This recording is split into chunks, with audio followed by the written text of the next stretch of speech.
I'm going to go on a rant about information.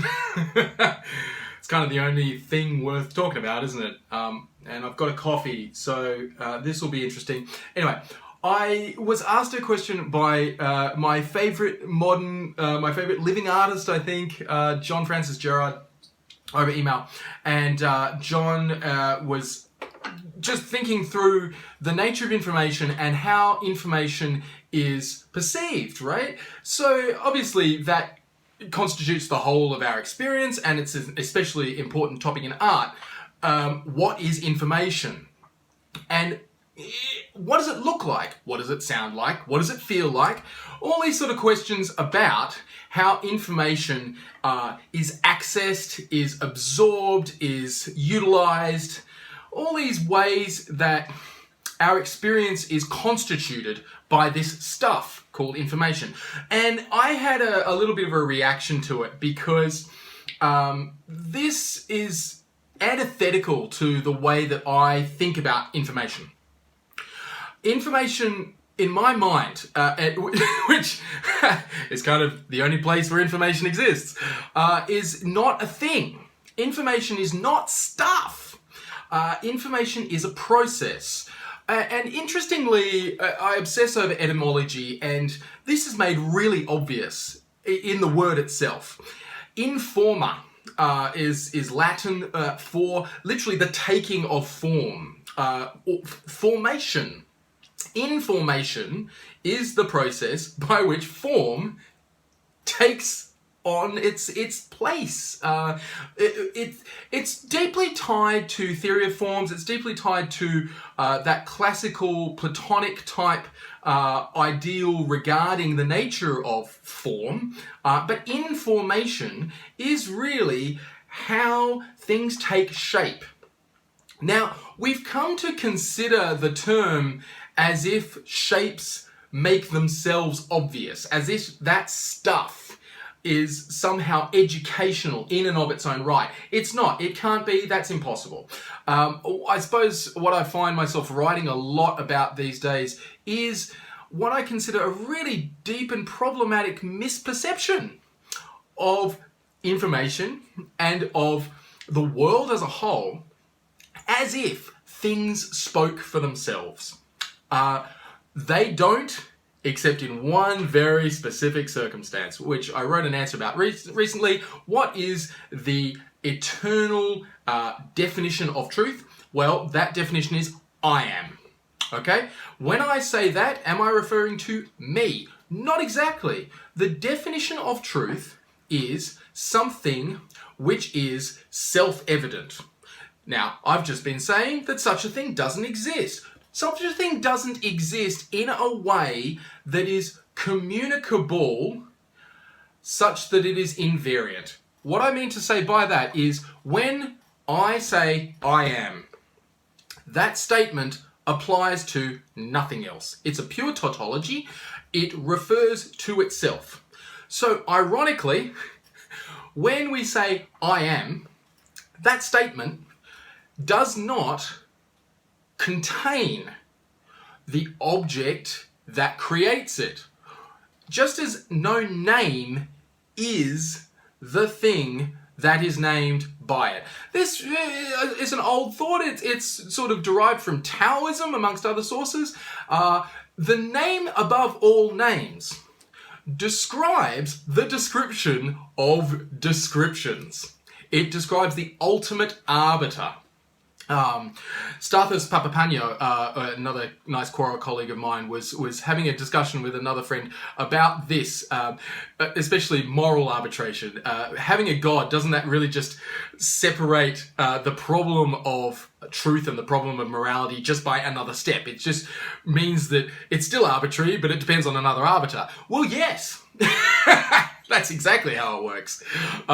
So where you have a tautology that is effective, that it has impacts on other things, that's a very interesting scenario, because tautologies ought only be self-referential. They ought to be irrelevant to other things, except where that nature can somehow be projected. Now, that's what communication is, where information takes place as a result of some stimulus, some activity, some action, having its effect on another thing. Light is a quintessential example. What you are experiencing now, in answer to this question, is information. What would I be like if I were a type of information? If I were information, how would that appear? It would appear just like this. Exactly like this. Because the information that is occurring at the moment, the process that is going on, is not me. Neither is the image that is being formed by the reception of the stimulus, being the light and the sound, whatever you want to talk about. Those things are not me. They communicate me in a sense, literally, but the type of information, the form that it takes, is not merely dependent upon the signal or the substance that is being delivered. It depends upon its reception. And so we see that information is neither the originator, nor is it the receiver. It is the interaction between them. It is actually, one of my favorite words, a hypostasis. Understanding is the nature of information, whereby some thing or some action is made to have form. And that creation of form, that effect, now is it created when you receive these signals? Are you making the information? Are you responsible for it? Partly. But the answer cannot be yes, because in no way do we cause the sorts of physiological responses that govern our senses. But at the same time, do such stimulus response actions actually govern anything? This is where the problem of choice really starts to hit, the rubber starts to hit the road, because when we realize that information is neither created nor destroyed, it only changes form, in the sense that what we are talking about is energetic effect being literally undergoing metamorphosis, going through these changes which maintain consistency but alter implication and alter consequence, then we realize that in-formation is part of a larger process, which itself is informative. The way that I really like to break all of this down is in terms of points and lines. And I've probably done this too much, but this is what information is in its most basic metaphor. This is how we can take that transfer and put it into an image. We can consider objects, we can consider even concepts, but there are things, there are points, there are discrete entities, which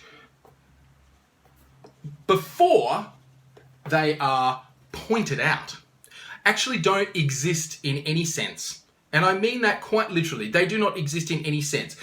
These points that I've made exist now in a form that is communicable by light. Color is a great thing to talk about. One of the things that I really love sort of, again, obsessing over is how information is altered, or how information takes place with respect to filtering. When we have polarizing filters, when we have coloring filters, things that affect the spectrum that is being transmitted.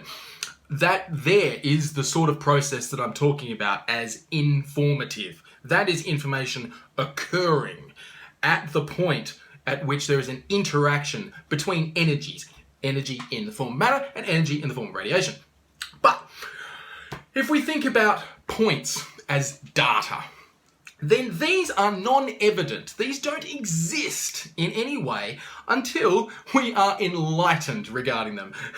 So until they have a communication, before there is some logic which gives them shape. Again, literally. So we can talk about this being light, we can talk about this being any form of associativity that takes place.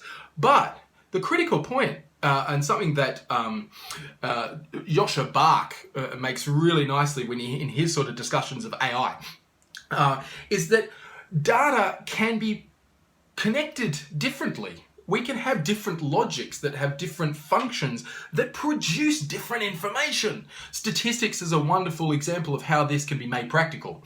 The nature of your sampling and the nature of your analysis produces information. That is the stuff taking shape in a way that then is perceived and given more shape.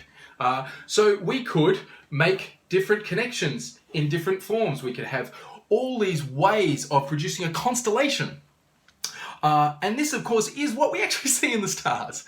That we have bodies in the heavens, which again would not be evident to us were there not some communication, some radiation, some propagation of the nature of their own energies that then impacts and alters us. I love to talk about everything that is occurring in the world in a visual sense, burning out as it reaches you.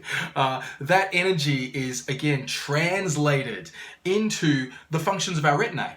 And so really, when we're talking about information and what information looks like, sounds like, feels like, there is no way that information exists without you. But again, there is no way in which information is caused by our cognition. This gets to the old Zen problems, the stuff of koans.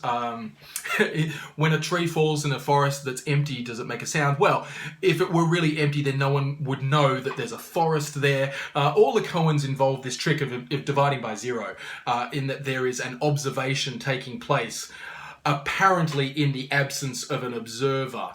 And of course, that's actually logically contradictory. Whenever there is some situation being described without a describer, there is the problem, is the existence of a description in the absence of an entity that knows, that decides, that describes. So, what does information, well, if I were to be information, what form would I take? Well, I take the form that you give me, but that form that you give me is similarly codependent on what I give to you. Information is a hypostasis, and as a result, there are really two ways of that being conceived. It can either be conceived as pre-existent, as independent of the process of informa, and I would say that's incorrect. Similarly, it can be perceived as being created, as if the substance were made by the activity. No, that's similarly wrong. What is it acting on? So information is the ultimate expression of substance taking form in a way that is dependent upon other substances and forms having their action in that procedure. And I think that's really beautiful. I think that's really pretty. And I think it is a nice summary of metaphysics as a whole.